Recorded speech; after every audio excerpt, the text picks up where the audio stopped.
साथियों, आपका स्वागत है आपके अपने चैनल जोश नेट जीआरएफ में।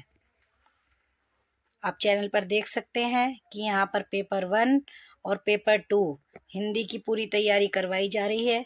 यहाँ पर सभी यूनिट वाइज प्लेलिस्ट बना दी गई है। आप चैनल पर जाएंगे तो देखेंगे आपको सारी सामग्री यहीं पर मिल जाएगी और आपको कहीं और जाने की ज़रूरत नहीं है। ज़रूरत है तो आपको सिर्फ वीडियो देखने की, पढ़ाई करने की, नोट्स बनाने की, रिवीजन करने की। तो आज हम हिंदी साहित्य में यूनिट 7 में कहानी के अंतर्गत जो कहानी हम पढ़ेंगे वो कहानी हमारी है कोसी का खटवार। ये कहानी शेखर जोशी की लिखी है। ये थोड़ा सही कर लेंगे, ये वाला आएगा इसमें। तो आइए चलते हैं अपनी कहानी की ओर। साथ साथ नोट्स बनाते जाइएगा, चीज़ों को अंडरलाइन करते जाइएगा। डीपली आजकल क्वेश्चन पूछे जाते हैं। शुरू करते हैं अपनी कहानी। अभी खप्पर में 1/4 से भी अधिक गेहूं शेष था। खप्पर में हाथ डालकर उसने व्यर्थ ही उल्टा पलटा और चक्की के पाटों के वृत्त में फैले हुए आटे को झाड़कर एक ढेर बना दिया। बाहर आते आते उसने फिर एक बार और खप्पर में झांककर देखा, जैसे यह जानने के लिए कि इतनी देर में कितनी पिसाई हो चुकी है, परंतु अंदर की मिकदार में कोई विशेष अंतर नहीं आया था। खस खस की ध्वनि के साथ अत्यंत धीमी गति से ऊपर का पाठ चल रहा था। घट का प्रवेश द्वार बहुत कम ऊंचा था। खूब नीचे तक झुककर वह बाहर निकला। सर के बालों और बाहों पर आटे की एक हल्की सफेद परत बैठ गई थी। ये याद रखेंगे, ये शुरू की लाइनें तो इम्पोर्टेंट हमेशा रहती है कि क्वेश्चन आ जाता है इस लाइनों से या इन पंक्तियों से किस कहानी की शुरुआत हो सकती है। तो हमें पता होना चाहिए कोसी का घटवार की शुरुआत में आती है ये पंक्तियां। और इसमें यहाँ पे दूसरी बात दे रखी है, ये खस खस की ध्वनि किसकी आ रही है? जो वो ऊपर का पार्ट जो चल रहा है उससे आ रही है खस खस की ध्वनि। आजकल ध्वनियां भी पूछी जाती हैं, आपके PYQ में ध्वनियां काफी पूछी गई है, तो ये ध्वनि आप लिख लेंगे।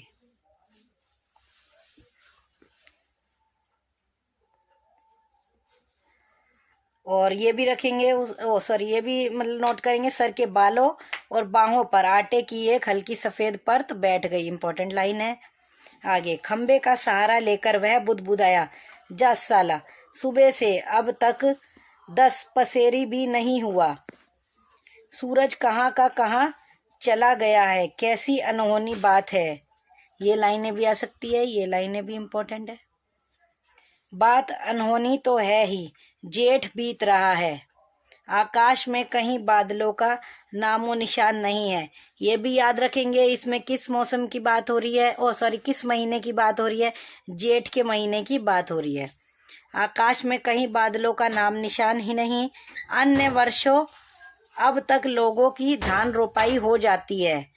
इन वर्षों में लोगों की धान रोपाई पूरी हो जाती है, पर इस साल नदी नाले सब सूखे पड़े हैं। खेतों की सिंचाई तो दरकिनार, बीज की क्यारियां सूखी जा रही है। छोटे छोटे नाले, गूलों के किनारे के घट महीनों से बंद हैं।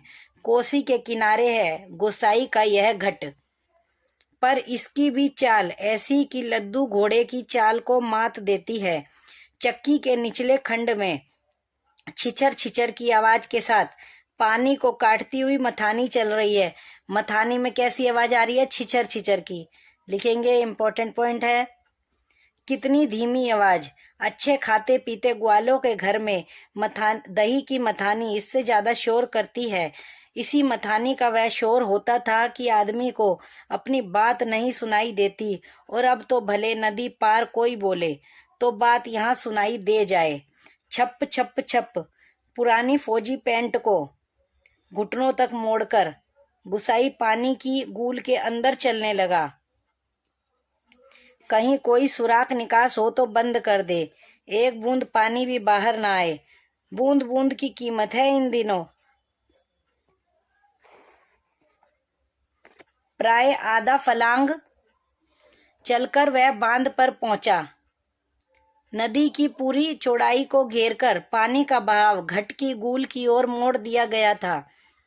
किनारे की मिट्टी घास लेकर उसने बांध में एक दो स्थान पर निकास बंद किया और फिर गूल के किनारे किनारे चलकर घट पर आ गया। अंदर जाकर उसने फिर पाटों के वृत्त में फैले हुए आटे को बुहारकर ढेरी में मिला दिया। खप्पर में अभी थोड़ा बहुत गेहूं शेष था। वह उठकर बाहर आया। दूर रास्ते पर एक आदमी सर पर पिसान रखे उसकी ओर आ रहा था। गुसाई ने उसकी सुविधा का ख्याल कर वहीं से आवाज दे दी, हे हो, यहाँ लंबर देर में आएगा, 2 दिन का पिसान अभी जमा है, ऊपर उमेद सिंह के घट में देख लो। पात्र का नाम आया उमेद सिंह, नोट करेंगे। उस व्यक्ति ने मुड़ने से पहले एक बार और प्रयत्न किया। खूब ऊंचे स्वर में पुकारकर वह बोला, जरूरी है जी, पहले हमारा लंबर नहीं लगा दोगे? ये नंबर कह रहे हैं, मतलब ये उनकी ग्रामीण भाषा में लंबर लिखा हुआ है।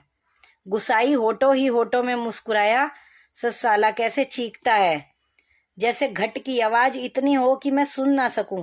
कुछ कम ऊंची आवाज में उसने हाथ हिलाकर उत्तर दे दिया, यहाँ जरूरी का भी बाप रखा है जी, तुम ऊपर चले जाओ। वह आदमी लौट गया। मिहल की छाव में बैठकर गुसाई ने लकड़ी के जलते कुंदे को खोदकर चिलम सुलगाई और गुड़ गुड़ करता हुआ धुआं उड़ाता रहा। ये धुएं की भी ध्वनि यहाँ पे लिख रखी है, गुड़ गुड़। धुआं में कैसी आवाज आ रही है? गुड़ गुड़। तो ये भी नोट करेंगे, ठीक है।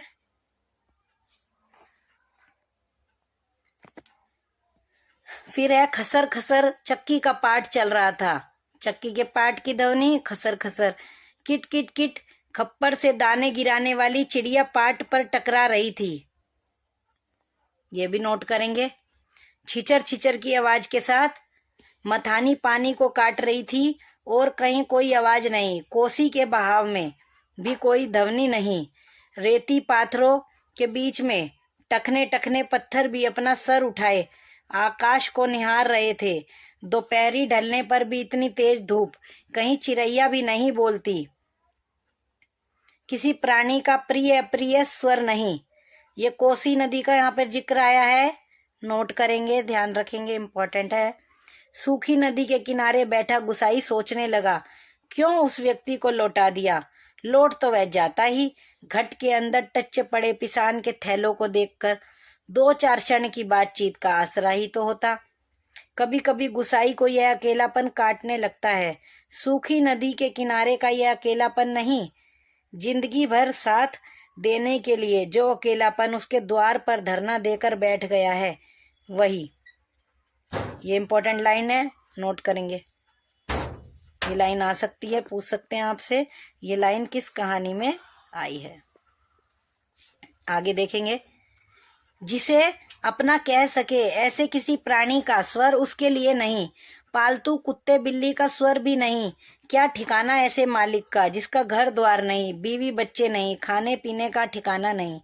घुटनों तक उठी हुई पुरानी फौजी पैंट के मोड़ को गुसाई ने खोला। गूल में चलते हुए थोड़ा भीग गया था, पर इस गर्मी में उसे भीगी पैंट की यह शीतलता अच्छी लगी। पैंट की सलवटों को ठीक करते करते गुसाई ने हुक्के की नली से मुंह हटाया। उसके होठों में बाएं कोने पर हल्की सी मुस्कान उभर आई। बीती बातों की याद गुसाई सोचने लगा, इसी पैंट की बदौलत यह अकेलापन उसे मिला है। नहीं, याद करने को मन नहीं करता। पुरानी, बहुत पुरानी बातें वह भूल गया है, पर हवलदार साहब की पैंट की बात उसे नहीं भूलती। ऐसी ही फौजी पैंट पहनकर हवलदार धर्म सिंह आया था। लॉन्ड्री की धुली, नोकदार क्रीज वाली पैंट, वैसी ही पैंट पहनने की महत्वाकांक्षा लेकर गुसाई फौज में गया था, पर फौज से लौटा तो पैंट के साथ साथ जिंदगी का अकेलापन भी उसके साथ आ गया। यानी ये बताया जा रहा है कि गुसाई फौज में था और अब वो रिटायर हो चुका है। पेंट के साथ और भी कितनी स्मृतियां समृद्ध है। उस बार की छुट्टियों की बात, कौन महीना? हाँ हाँ, बैसाख था। ये बैसाख के महीने का भी जिक्र आया, पहले जेठ के महीने का जिक्र आया था। सर पर क्रॉस, खुकरी के क्रेस्ट वाली काली किस्तीनुमा टोपी को तिरछा रखकर फौजी वर्दी वह पहली बार एनुअल लीव पर घर आया तो चीड़ वन की आग की तरह खबर इधर उधर फैल गई थी। बच्चे बूढ़े सभी उससे मिलने आए थे। चाचा का गोट एकदम भर गया था। ठसाठस बिस्तर की नई एकदम साफ जगमग लाल नीली धारियों वाली दरी आंगन में बिछानी पड़ी थी लोगों को बैठाने के लिए। खूब याद है, आंगन का गोबर दरी में लग गया था। बच्चे बूढ़े सभी आए थे। सिर्फ गुड़ चना या हल्द्वानी के तंबाकू का लोभ ही नहीं था, कल के शर्मीले गुसाई को इस नए रूप में देखने का कौतूहल भी था। पर गुसाई की आंखें उस भीड़ में जिसे खोज रही थी वह वहां नहीं थी। ये क्या कर रहा है गुसाई? ये याद कर रहा है अपना। और जब कुछ याद करा जाता है लेखक, मतलब कुछ याद करा जाता है कहानी में, तो वहां पे कहा जाता है इसको कि ये पूर्व दीप्ति शैली इसमें अपनाई गई है, या फिर कहें तो फ्लैशबैक शैली इसमें अपनाई गई है। कहानी में क्वेश्चन ये भी आ जाता है, जैसे आपको वो कहानियों के नाम दे देंगे, वही 3-4 ऑप्शन, फिर उसमें लिखा रहेगा कि इनमें इन कहानियों में से किस कहानी में पूर्व दीप्ति शैली या फ्लैशबैक शैली का प्रयोग किया गया है। तो आपको ये भी याद रखना चाहिए, ठीक है। नाला पार के अपने गांव से भैंस के कटैया को खोजने के बहाने दूसरे दिन लक्ष्मा आई थी। इम्पोर्टेंट पॉइंट है, महिला लक्ष्मा, ये भी इम्पोर्टेंट पात्र है हमारी। पर गुसाई उस दिन उससे मिल ना सका। गांव के छोकरे ही गुसाई की जान को बवाल हो गए थे। बुड्ढे नरसिंह प्रधान उन दिनों ठीक ही कहते थे। बुड्ढे नरसिंह प्रधान, ये भी पात्र आए हैं इसमें, नोट करेंगे। आजकल गुसाई को देखकर सोबनिया का लड़का भी अपनी फटी घेर की टोपी को तिरछे पहनने लग गया है। दिन रात बिल्ली के बच्चों की तरह छोकरे उसके पीछे लगे रहते थे, सिगरेट बीड़ी या गपशप के लोभ में। एक दिन बड़ी मुश्किल से मौका मिला था उसे। लक्ष्मा को पात पतेल के लिए जंगल जाते देखकर वह छोकरों से कांकड़ के शिकार का बहाना बनाकर अकेले जंगल को चल दिया था। गांव की सीमा से बहुत दूर काफल के पेड़ के नीचे गुसाई के घुटने पर सर रखकर लेटी लेटी लक्ष्मा काफल खा रही थी। पक्के गदराए गहरे लाल लाल काफल। काफल ये एक फल, मतलब फल है ये एक, और इसका जिक्र यहाँ पे आया है। खेल खेल में काफलों की छीना झपटी करते गुसाई ने लक्ष्मा की मुट्ठी भींच दी थी। टप टप काफलों का गाढ़ा लाल रंग उसकी पैंट पर गिर गया था। लक्ष्मा ने कहा, इसे यहीं रख जाना, मेरी पूरी बाह की कुर्ती इसमें से निकल आएगी। वह खिलखिलाकर अपनी बात पर स्वयं ही हंस दी थी। ये सब वो याद ही कर रहा है। पुरानी बात, क्या कहा था गुसाई ने? याद नहीं पड़ता। तेरे लिए मखमल की कुर्ती ला दूंगा मेरी सुवा, या कुछ ऐसा ही। पर लक्ष्मा को मखमल की कुर्ती किसने पहनाई होगी? पहाड़ी पार के रमुआ ने, जो तुरी निशान लेकर उसे ब्याहने आया था। Important line.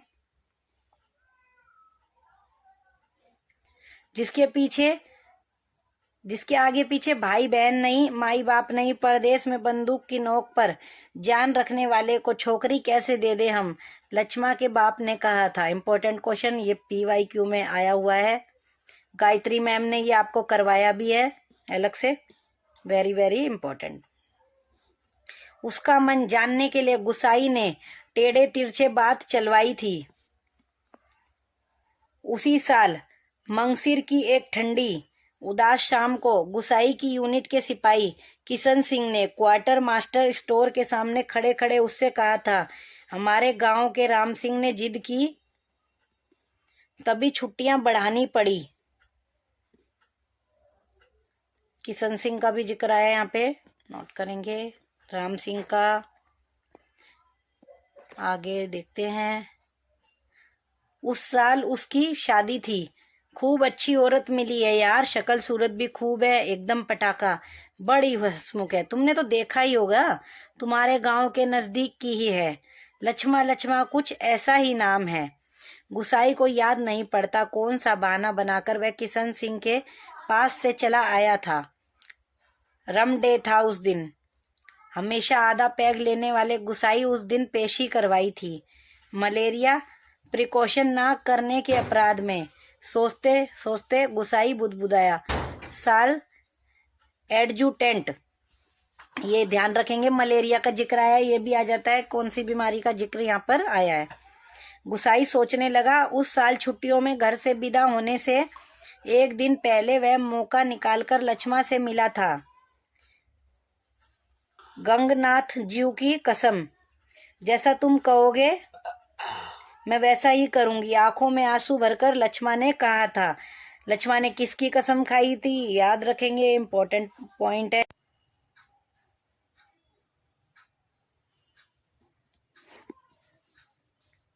वर्षों से वह सोचता आया है कभी लक्ष्मा से भेंट होगी तो वह अवश्य कहेगा कि वह गंगनाथ का जागर लगाकर प्रायश्चित जरूर कर ले। नोट करेंगे, क्या कहेगा, गंगनाथ का जागर लगाकर। देवी देवताओं की झूठी कस्में खाकर उन्हें नाराज करने से क्या लाभ। जिस पर भी गंगनाथ का कोप हुआ वह कभी फल फूल नहीं पाया, पर लक्ष्मण से कब भेंट होगी यह वह नहीं जानता। लड़कपन से संगी साथी नौकरी चाकरी के लिए मैदानों में चले गए हैं, गांव की ओर जाने का उसका मन नहीं होता। लक्ष्मा के बारे में किसी से पूछना उसे अच्छा नहीं लगता। जितने दिन नौकरी रही वह पलटकर अपने गांव नहीं आया। एक स्टेशन से दूसरे स्टेशन का वॉलेंटियर ट्रांसफर लेने वालों की लिस्ट में नायक गुसाई सिंह का नाम ऊपर आता रहा, लगातार 15 साल तक। कितना समय हो गया है उसे, 15 साल। और ये नोट करेंगे, अगर पूछ लें कि नायक गुसाई सिंह का नाम किस चीज में ऊपर आता रहा तो हमें ये चीज भी ध्यान रखनी होगी। एक स्टेशन से दूसरे स्टेशन का वॉलेंटरी ट्रांसफर लेने वालों की लिस्ट में। पिछले बैसाख में ही वह गांव लौटा, 15 साल बाद। रिजर्व में आने पर काले बालों को लेकर गया था, खिचड़ी बाल लेकर लौटा। लक्ष्मा का हट उसे अकेला बना गया। आज इस अकेलेपन में कोई होता जिसे गुसाई अपनी जिंदगी की किताब पढ़कर सुनाता, शब्द शब्द, अक्षर अक्षर। कितना देखा, कितना सुना और कितना अनुभव किया है उसने। पर नदी किनारे यह तपती रेत, पंचक्की की खटर पटर और महल की छाया में ठंडी चिलम को निष्प्रयोजन गुड़गुड़ाता गुसाई। और चारों ओर अन्य कोई नहीं, एकदम निर्जन, निस्तब्ध, सुनसान। एकाएक गुसाई का ध्यान टूटा। सामने पहाड़ी के बीच की पगडंडी से सर पर बोझा लिए एक नारी आकृति उसी ओर चली आ रही थी। गुसाई ने सोचा वहीं से आवाज देकर उसे लौटा दे। कोसी ने चिकने काई लगे पत्थरों पर कठिनाई से चलकर उसे वहां तक आकर केवल निराश लौट जाने को क्यों वह बाध्य करे। दूर से चिल्ला चिल्लाकर पिसान स्वीकार करवाने की लोगों की आदत से वह तंग आ चुका था। इस कारण आवाज देने को उसका मन नहीं हुआ। वह आकृति अब तक पगडंडी छोड़कर नदी के मार्ग में आ पहुंची थी। चक्की की बदलती आवाज को पहचानकर गुसाई घट के अंदर चला गया। खप्पर का अनाज समाप्त हो चुका था। अनाज समाप्त हो जाता है तो अलग तरह की आवाज फिर आती है, तो आवाज पहचान कर वो अंदर चला गया। खप्पर में एक कम अन्न वाले थैले को उलटकर उसने अन्न का निकास रोकने के लिए काठ की चिड़ियों को उल्टा कर दिया। किटकिट का स्वर बंद हो गया। वह जल्दी जल्दी आटे को थैले में भरने लगा। घट के अंदर मथानी की छिचर छिचर की आवाज भी अपेक्षाकृत कम सुनाई दे रही थी। केवल चक्की ऊपर वाले पाट की घिसटती घरघराहट का हल्का धीमा संगीत चल रहा था। तभी गुसाई ने सुना अपनी पीठ के पीछे घट के द्वार पर इस संगीत से भी मधुर एक नारी का कंठ स्वर, कब बारी आएगी जी, रात की रोटी के लिए भी घर में आटा नहीं है। क्या बता रहे हैं कि गुसाई ने क्या सुना? इस संगीत से भी मधुर एक नारी का कंठ स्वर। सर पर पिसान रखे एक स्त्री उससे यह पूछ रही थी। गुसाई को उसका स्वर परिचित सा लगा। चौंक कर उसने पीछे मुड़कर देखा। कपड़े में पिसान ढीला बंधे होने के कारण बोझ का एक सिरा उसके मुख के आगे आ गया था। गुसाई उसे ठीक से नहीं देख पाया, लेकिन तब भी उसका मन जैसे आशंकित हो उठा। अपनी शंका का समाधान करने के लिए वह बाहर आने को मुड़ा, लेकिन तभी फिर अंदर जाकर पिसान के थैलों को इधर उधर रखने लगा। काठ की चिड़िया किटकिट बोल रही थी और उसी गति के साथ गुसाई को अपने हृदय की धड़कन का आभास हो रहा था। घट के छोटे कमरे में चारों ओर पिसे हुए अन्न का चूर्ण फैल रहा था, जो अब तक गुसाई के पूरे शरीर पर छा गया था। इस कृत्रिम सफेदी के कारण वह वृद्ध सा दिखाई दे रहा था। स्त्री ने उसे नहीं पहचाना। आटा लग गया था उसके मुंह पे। उसने दोबारा वे ही शब्द दोहराए। वह अब भी तेज धूप में बोझा सर पर रखे हुए गुसाई का उत्तर पाने को आतुर थी। शायद नकारात्मक उत्तर मिलने पर वह उल्टे पांव लौटकर किसी अन्य चक्की का सहारा लेती। दूसरी बार के प्रश्न को गुसाई ना टाल पाया, उत्तर देना ही पड़ा। यहाँ पहले ही टीला लगा है, देर तो होगी ही, उसने दबे दबे स्वर में कह दिया।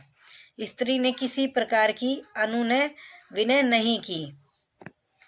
शाम के आटे का प्रबंध करने के लिए वह दूसरी चक्की का सहारा लेने को लौट पड़ी। गुसाई झुककर घट से बाहर निकला। मुड़ते समय स्त्री की झलक देखकर उसका संदेह विश्वास में बदल गया था।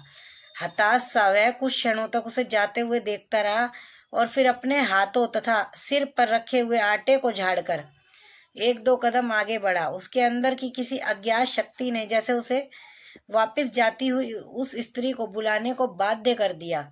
आवाज देकर उसे बुला लेने को उसने मुंह खोला, परंतु आवाज न दे सका। एक झिझक, एक असमर्थता थी जो उसका मुंह बंद कर देती थी। वह स्त्री नदी तक पहुंच चुकी थी। गुसाई के अंतर में तीव्र उथल पुथल मच गई। इस बार आवेग इतना तीव्र था कि वह स्वयं को नहीं रोक पाया।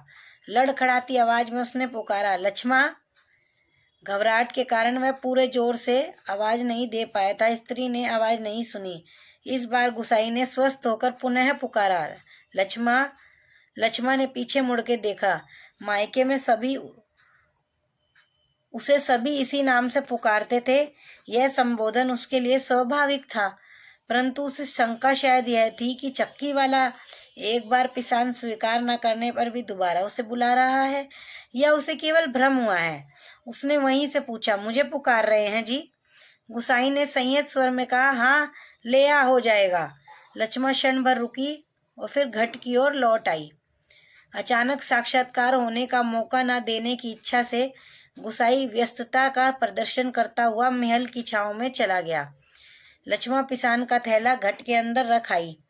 बाहर निकलकर उसने आंचल के कोर से मुंह पोंछा। तेज धूप में चलने के कारण उसका मुंह लाल हो गया था। किसी पेड़ की छाया में विश्राम करने की इच्छा से उसने इधर उधर देखा। महल के पेड़ की छाया में घट की और पीठ किए गुसाई बैठ गया था। निकट स्थान में दाड़िम के एक पेड़ की छांव को छोड़कर अन्य कोई बैठने लायक स्थान नहीं था। वह उसी ओर चलने लगी, गुसाई की उदारता के कारण ऋणी सी होकर। जैसे ही उसने निकट आते आते कहा, तुम्हारे बाल बच्चे जीते रहे घटवार जी, बड़ा उपकार का काम कर दिया तुमने। ऊपर के घट में भी जाने कितनी देर में लंबर मिलता। लक्ष्मा ने क्या कहा? तुम्हारे बाल बच्चे जीते रहे घटवार जी, बड़ा उपकार का काम कर दिया तुम। आज संतति के प्रति दिए गए आशीर्वचनों को गुसाई ने मन ही मन विनोद के रूप में ग्रहण किया। इस कारण उसकी मानसिक उथल पुथल कुछ कम हो गई। लक्ष्मा उसकी ओर देखे। इससे पूर्व ही उसने कहा, जीते रहे तेरे बाल बच्चे लक्ष्मा, मायके कब आई? गुसाई ने अंतर में घुमड़ती आंधी को रोककर यह प्रश्न इतने संयत स्वर में किया जैसे वह भी अन्य 10 आदमियों की तरह लक्ष्मा के लिए एक साधारण व्यक्ति हो। दाड़िम की छाया में पात पतेल झाड़कर बैठते लक्ष्मा ने शंकित दृष्टि से गुसाई की ओर देखा। कोसी की सूखी धार अचानक जल प्लावित होकर बहने लगती तो भी लक्ष्मा को इतना आश्चर्य न होता जितना अपने स्थान से केवल 4 कदम की दूरी पर गुसाई को इस रूप में देखने पर हुआ। विस्मय से आंखें फाड़कर वह उसे देखे जा रही थी, जैसे अब भी उसे विश्वास न हो रहा हो कि जो व्यक्ति उसके सम्मुख बैठा है वह उसका पूर्व परिचित गुसाई ही है। तुम जाने लक्ष्मा क्या कहना चाहती थी, शेष शब्द उसके कंठ में ही रह गए। हाँ, पिछले साल पलटन से लौट आया था, वक्त काटने के लिए घट लगवा लिया। गुसाई ने पूछा, बाल बच्चे ठीक हैं? ये नोट करेंगे कि वो किस साल पलटन से लौट आया था, तो पिछले साल, और वक्त काटने के लिए घट लगवा लिया। ये कौन बोलता है? गुसाई। किसके पूछने पर? लक्ष्मा के प्रश्न पूछने पर। आंखें जमीन पर टिकाए गर्दन हिलाकर संकेत से ही उसने बच्चों की कुशलता की सूचना दे दी। जमीन पर गिरे एक दाड़िम के फूलों को हाथों में लेकर लक्ष्मा उसकी पंखुड़ियों को एक एक कर निरुद्देश्य तोड़ने लगी और गुसाई पतली सींक लेकर आग को कुरेदता रहा। बातों का क्रम बनाए रखने के लिए गुसाई ने पूछा, तू अभी और कितने दिन मायके ठहरने वाली है? अब लक्ष्मा के लिए अपने को रोकना असंभव हो गया। टप टप टप वह सिर नीचा किए आंसू गिराने लगी।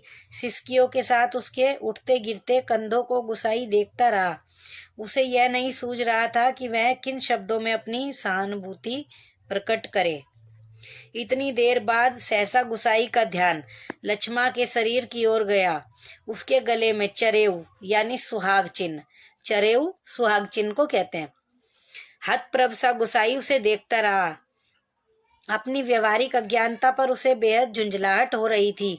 आज अचानक लक्ष्मा से भेंट हो जाने पर वह उन सब बातों को भूल गया जिन्हें वह कहना चाहता था। इन क्षणों में वह केवल मात्र श्रोता बनकर रह जाना चाहता था। गुसाई की सहानुभूतिपूर्ण दृष्टि पाकर लक्ष्मा आंसू पोंछती हुई अपना दुखड़ा रोने लगी। जिसका भगवान नहीं होता उसका कोई नहीं होता। जेठ जिठानी से किसी तरह पिंड छुड़ाकर यहाँ माँ की बीमारी में आई थी, वह भी मुझे छोड़कर चली गई। एक अभागा मुझे रोने को रह गया है, उसी के लिए जीना पड़ रहा है, नहीं तो पेट पर पत्थर बांधकर कहीं डूब मरती, जंजाल कटता। यहाँ काका काकी के साथ रह रही हो क्या? गुसाई ने पूछा। नोट करेंगे गुसाई ने क्या पूछा। यहाँ काका काकी के साथ रह रही हो क्या? मुश्किल पड़ने पर कोई किसी का नहीं होता। बाबा की जायदाद पर उनकी आंखें लगी है, सोचते हैं कहीं मैं हक ना जमा लूं। मैंने साफ साफ कह दिया, मुझे किसी का कुछ लेना देना नहीं। जंगलात का लीसा ढो ढोकर अपनी गुजर कर लूंगी, किसी की आंख का कांटा बनकर नहीं रहूंगी। गुसाई ने किसी प्रकार की मौखिक संवेदना नहीं प्रकट की, केवल सहानुभूतिपूर्ण दृष्टि से उसे देखता भर रहा। दाड़िम के वृक्ष से पीठ टिकाकर लक्ष्मा घुटने मोड़कर बैठी थी। ये भी नोट करेंगे यहाँ पे किस चीज का जिक्र आया है? दाड़िम के वृक्ष का। दाड़िम कहा जाता है अनार को। गुसाई सोचने लगा, 15-16 साल किसी की जिंदगी में अंतर लाने के लिए कम नहीं होते। यानी वे कितने टाइम बाद मिल रहे थे? 15-16 साल बाद। समय का यह अंतराल लक्ष्मा के चेहरे पर भी एक छाप छोड़ गया था, पर उसे लगा उस छाप के नीचे वह आज भी 15 वर्ष पहले की लक्ष्मा को देख रहा है। कितनी तेज धूप है इस साल। लक्ष्मा का स्वर उसके कानों में पड़ा, प्रसंग बदलने के लिए, जैसे लक्ष्मा ने यह बात जानबूझकर कही हो।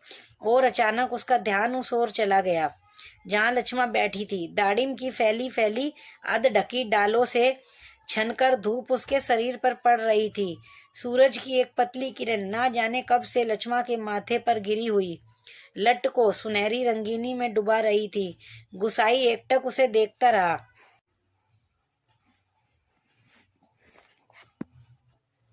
दोपहर तो बीत चुकी होगी, लक्ष्मा ने प्रश्न किया तो गुसाई का ध्यान टूटा। हाँ, अब तो 2 बजने वाले होंगे, उसने कहा। उधर धूप लग रही है तो इधर आ जा छाँव में, कहता वो गुसाई एक जमाई लेकर अपने स्थान से उठ गया। तो उस टाइम ये मिले थे, उस टाइम क्या क्या टाइम हुआ था? अब मतलब उस टाइम लगभग 2 बजे का टाइम हुआ था। ये क्वेश्चन भी आ जाते हैं इस टाइप के भी। नहीं, यही ठीक है, कहकर लक्ष्मण ने गुसाई की ओर देखा, लेकिन वह अपनी बात कहने के साथ ही दूसरी ओर देखने लगा था। घट में कुछ देर पहले डाला हुआ पिसान समाप्ति पर था। नंबर पर रखे हुए पिसान की जगह उसने लाकर जल्दी जल्दी लक्ष्मण का अनाज खप्पर में खाली कर दिया।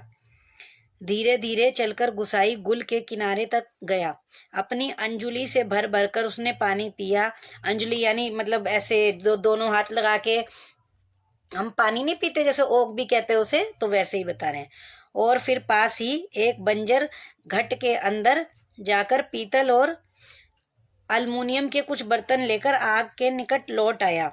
आसपास पड़ी हुई सूखी लकड़ियों को बटोरकर उसने आग सुलगाई और एक कालिख पुती बटलोई में पानी रखकर जाते जाते लक्ष्मण की ओर मुंह कर कह गया, चाय का टाइम भी हो रहा है, पानी उबल जाए तो पत्ती डाल देना, पुड़िया में पड़ी है। लक्ष्मण ने उत्तर नहीं दिया। वह उसे नदी की ओर जाने वाली पगडंडी पर जाता हुआ देखती रही। सड़क किनारे की दुकान से दूध लेकर लौटते लौटते गुसाई को काफी समय लग गया था। वापस आने पर उसने देखा एक 6-7 वर्ष का बच्चा लक्ष्मण की देह से सटकर बैठा हुआ है। इसमें दो चीजें, एक तो ये क्वेश्चन बन सकता है, सड़क किनारे की दुकान से गुसाई क्या लेने गया था? दूध लेने गया था, ठीक है। और बच्चे की उम्र क्या है? लक्ष्मण के बच्चे की उम्र 6-7 वर्ष। तो इम्पोर्टेंट पॉइंट है, दोनों ही नोट करेंगे। बच्चे का परिचय देने की इच्छा से जैसे लक्ष्मण ने कहा, इस छोकरे को घड़ी भर के लिए भी चैन नहीं मिलता, जाने कैसे पूछता खोजता मेरी जान खाने को यहाँ भी पहुंच गया है। गुसाई ने लक्ष्य किया कि बच्चा बार बार उसकी दृष्टि बचाकर माँ से किसी चीज के लिए जिद कर रहा है। एक बार झुंझलाकर लक्ष्मण ने उसे झिड़क दिया, चुप रह, अभी लौटकर घर जाएंगे, इतनी सी देर में क्यों मरा जा रहा है। चाय के पानी में दूध डालकर गुसाई फिर उसी बंजर घट में गया। एक थाली में आटा लेकर वह गुल के किनारे बैठा बैठा उसे गूंदने लगा। मिहल के पेड़ की ओर आते समय साथ में दो एक बर्तन और ले लिए। लक्ष्मण ने बटलोई में दूध चीनी डालकर चाय तैयार कर दी थी। एक गिलास, एक एनेमल का मग और एक एल्युमिनियम के मेडसिन में गुसाई ने चाय डालकर आपस में बांट ली और पत्थरों से बने बेढंगे चूल्हे के पास बैठकर रोटियां बनाने का उपक्रम करने लगा। हाथ का चाय का गिलास जमीन पर टिकाकर लक्ष्मण उठी। आटे की थाली अपनी ओर खिसकाकर उसने स्वयं रोटी पका देने की इच्छा ऐसे स्वर में प्रकट की कि गुसाई ना ना कह सका। वह खड़ा खड़ा उसे रोटी पकाते हुए देखता रहा। गोल गोल डिब्बियां सरीखी रोटियां चूल्हे में खिलने। वर्षों बाद गुसाई ने ऐसी रोटियां देखी थी जो अनिश्चित आकार की फौजी लंगर की चपातियों या स्वयं उनके हाथ से बनी बेडोल रोटियों से एकदम भिन्न थी। आटे की लोई बनाते समय लक्ष्मण के छोटे छोटे हाथ बड़ी तेजी से घूम रहे थे। कलाई में पहने हुए चांदी के कड़े जब कभी आपस में टकरा जाते तो खन खन का एक अत्यंत मीठा, अत्यंत मधुर स्वर निकलता। चक्की के पाट पर टकराने वाली काठ की चिड़ियों का स्वर कितना नीरस हो सकता है, यह गुसाई ने आज पहली बार अनुभव किया। जब वो रोटी बना रही है तो उसके चांदी के कड़े आपस में टकरा रहे हैं तो कैसी आवाज आ रही? खन खन की। ये भी आपको नोट करना है। किसी काम से वह बंजर घट की ओर गया और बड़ी देर तक खाली बर्तन डिब्बों को उठाता रखता रहा। वह लौटकर आया तो लक्ष्मण रोटी बनाकर बर्तनों को समेट चुकी थी और अब आटे में सने हाथों को धो रही थी। गुसाई ने बच्चे की ओर देखा। वह दोनों हाथों में चाय का मग थामे टकटकी लगाकर गुसाई को देखे जा रहा था। लक्ष्मण ने आग्रह के स्वर में कहा, चाय के साथ खानी हो तो खा लो, फिर ठंडी हो जाएगी। मैं तो अपने टाइम से ही खाऊंगा। यह तो बच्चे के लिए।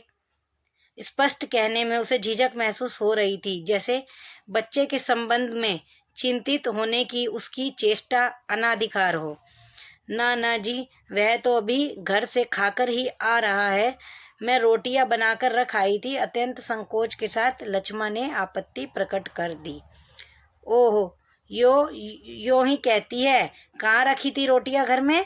बच्चे ने रुआसी आवाज में वास्तविक व्यक्ति की बातें सुन रहा था और रोटियों को देखकर उसका संयम ढीला पड़ गया था। चुप! आंखें तरेर कर लक्ष्मा ने उसे डांट दिया। बच्चे के इस कथन से उसकी स्थिति हास्यास्पद हो गई थी। इस कारण लज्जा से उसका मुंह आरक्त हो उठा। बच्चा है, भूख लगाई होगी, डांटने से क्या फायदा। गुसाई ने बच्चे का पक्ष लेकर 2 रोटियां उसकी ओर बढ़ा दी, परंतु माँ की अनुमति के बिना उन्हें स्वीकार करने का साहस बच्चे को नहीं हो रहा था। वह ललचाई दृष्टि से कभी रोटियों की ओर, कभी माँ की ओर देख लेता था। गुसाई के बार बार आग्रह करने पर भी बच्चा रोटियां लेने में संकोच करता रहा तो लक्ष्मा ने उसे झिड़क दिया। मर, अब ले क्यों नहीं लेता, जहां जाएगा अपने लक्षण दिखाएगा। इससे पहले कि बच्चा रोना शुरू कर दे, गुसाई ने रोटियों के ऊपर एक टुकड़ा गुड़ का रखकर बच्चे के हाथों में दिया। भरी भरी आंखों से इस अनोखे मित्र को देखकर बच्चा चुपचाप रोटी खाने लगा और गुसाई कौतुकपूर्ण दृष्टि से उसके हिलते होठों को देखता रहा। अनोखा मित्र यहाँ पे किसे कह रहे हैं? गुसाई को कह रहे हैं। बच्चे के लिए वो अनोखा मित्र ही है। इस छोटे से प्रसंग के कारण वातावरण में एक तनाव सा आ गया था, जिसे गुसाई और लक्ष्मा दोनों ही अनुभव कर रहे थे। स्वयं भी एक रोटी को चाय में डुबोकर खाते खाते गुसाई ने जैसे इस तनाव को कम करने की कोशिश में ही मुस्कुराकर कहा, लोग ठीक ही कहते हैं, औरत के हाथ की बनी रोटियों में स्वाद ही दूसरा होता है। लक्ष्मा ने करुण दृष्टि से उसकी ओर देखा। गुसाई हो कर खोखली हंसी हंस रहा था। ये लाइन भी नोट करेंगे, लोग ठीक ही कहते हैं। ये आ जाएगी किस कहानी में, तो हमें याद रखना है, या फिर किसने कही थी वो भी हमें याद रखना है। कुछ साग सब्जी होती तो बेचारा एक आधी रोटी और खा लेता। गुसाई ने बच्चे की ओर देखकर अपनी विवशता प्रकट की। ऐसे ही खाने पीने वाले की तकदीर लेकर पैदा हुआ होता तो मेरे भाग क्यों पड़ता। 2 दिन से घर में तेल नमक नहीं है, आज थोड़े पैसे मिले हैं, आज ले जाऊंगी कुछ सौदा। हाथ से अपनी जेब टिटोलते हुए गुसाई ने संकोचपूर्ण स्वर में कहा, लक्ष्मा। लक्ष्मा ने जिज्ञासा से उसकी ओर देखा। गुसाई ने जेब से एक नोट निकालकर उसकी ओर बढ़ाते हुए कहा, ले, काम चलाने के लिए यह रख ले, मेरे पास अभी और हैं, परसों दफ्तर से मनी ऑर्डर आया था। नहीं नहीं जी, काम तो चल ही रहा है, मैं इस मतलब से थोड़ी कह रही थी, यह तो बात चली थी तो मैंने कहा। लक्ष्मा कहकर लक्ष्मा ने सहायता से इनकार कर दिया। गुसाई को लक्ष्मा का यह व्यवहार अच्छा नहीं लगा। रूखी आवाज में वह बोला, दुख तकलीफी के समय वक्त ही आदमी के काम नहीं आया तो बेकार है। कितना कमाया, कितना फूका हमने इस जिंदगी में, है कोई हिसाब? पर क्या फायदा, किसी के काम नहीं आया, इसमें एहसान की क्या बात है। पैसा तो मिट्टी है ससुराल, किसी के काम नहीं आया तो मिट्टी, एकदम मिट्टी। परंतु गुसाई के इस तर्क के बावजूद भी लक्ष्मा अड़ी रही। बच्चे के सर पर हाथ फेरते हुए उसने दार्शनिक गंभीरता से कहा, गंगनाथ दाहिने रहे तो भले बुरे दिन निभ ही जाते हैं जी। पेट का क्या है, घट के खप्पर की तरह जितना डालो कम हो जाए। अपने पराये प्रेम से हंस बोल दे तो वह बहुत है दिन काटने के लिए। इम्पोर्टेंट लाइन है। गुसाई ने गौर से लक्ष्मा के मुख की ओर देखा। वर्षों पहले उठे हुए ज्वार और तूफान का वहां कोई चिन्ह शेष नहीं था। अब वह सागर जैसे सीमाओं में बंधकर शांत हो चुका था। रुपया लेने के लिए लक्ष्मा से अधिक आग्रह करने का उसका साहस नहीं हुआ, पर गहरे असंतोष के कारण बुझा बुझा सा वह धीमी चाल से चलकर वहां से हट गया। सहसा उसकी चाल तेज हो गई और घट के अंदर जाकर उसने एक बार शंकित दृष्टि से बाहर की ओर देखा। लक्ष्मा उस ओर पीठ किए बैठी थी। उसने जल्दी जल्दी अपने निजी आटे के टीन से 2-2.5 सेर के करीब आटा निकालकर लक्ष्मा के आटे में मिला दिया। कितना आटा मिला दिया लक्ष्मा के आटे में? 2-2.5 सेर। ये नोट करेंगे, इंपॉर्टेंट है। और संतोष की एक सांस लेकर वह झाड़ता हुआ बाहर आकर बांध की ओर देखने लगा। ऊपर बांध पर किसी को घूमते हुए देखकर उसने हाँक दी। शायद खेत की सिंचाई के लिए कोई पानी तोड़ना चाहता था। बांध की ओर जाने से पहले वह एक बार लक्ष्मा के निकट गया। पिस जाने की सूचना उसे देकर वापस लौटते हुए फिर ठिठक कर खड़ा हो गया। मन की बातें कहने में जैसे उसे झिझक हो रही थी। अटक अटक कर बोला। लक्ष्मण ने सिर उठाकर उसकी ओर देखा। गुसाई को चुपचाप अपनी ओर देखते हुए पाकर उसे संकोच होने लगा। वह न जाने क्या कहना चाहता है। इस बात की आशंका से उसके मुंह का रंग अचानक फीका होने लगा। पर गुसाई ने झिझकते हुए केवल इतना ही कहा, कभी 4 पैसे जुड़ जाएं तो गंगनाथ का जागर लगाकर भूल चूक की माफी मांग लेना। पूत परिवार वालों को देवी देवता के कोप से बचा रहना चाहिए। ये किसने कहा था? ये गुसाई ने कहा था। और किस कहानी में कहा है? कोशिका घटवार में। लक्ष्मण की बातें सुनने के लिए वह नहीं रुका। पानी तोड़ने वाले खेतियार से झगड़ा निपटाकर कुछ देर बाद लौटते हुए उसने देखा सामने वाले पहाड़ की पगडंडी पर सर पर आटा लिए लक्ष्मण अपने बच्चे के साथ धीरे धीरे चली जा रही थी।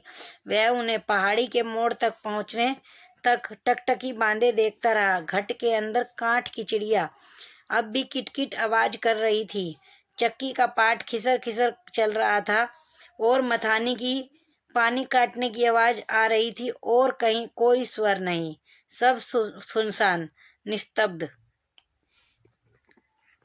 उसके साथ ही यहीं पर हमारी कहानी समाप्त होती है। आइए इसके बारे में देखते हैं कुछ इंपॉर्टेंट पॉइंट्स।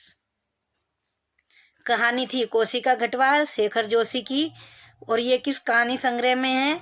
ये कहानी संग्रह, इसका नाम है कोशिका घटवार।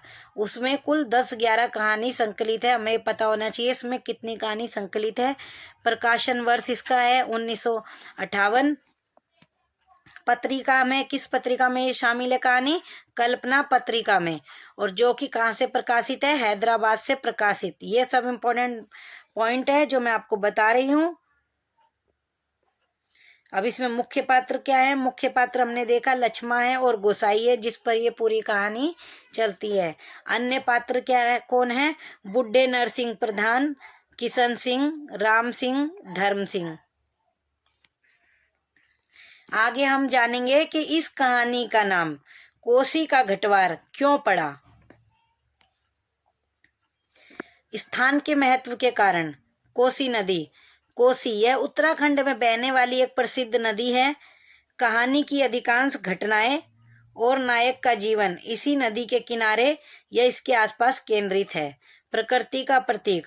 कोसी नदी का वर्णन कहानी में केवल एक भौगोलिक इकाई के रूप में नहीं बल्कि नायक गोसाई सिंह के एकांत और सूखे प्रेम का प्रतीक बनकर आता है। दूसरा है नायक की स्थिति के आधार पर। घटवार यानी पंचक्की चलाने वाला। घट, इसका अर्थ है पंचक्की।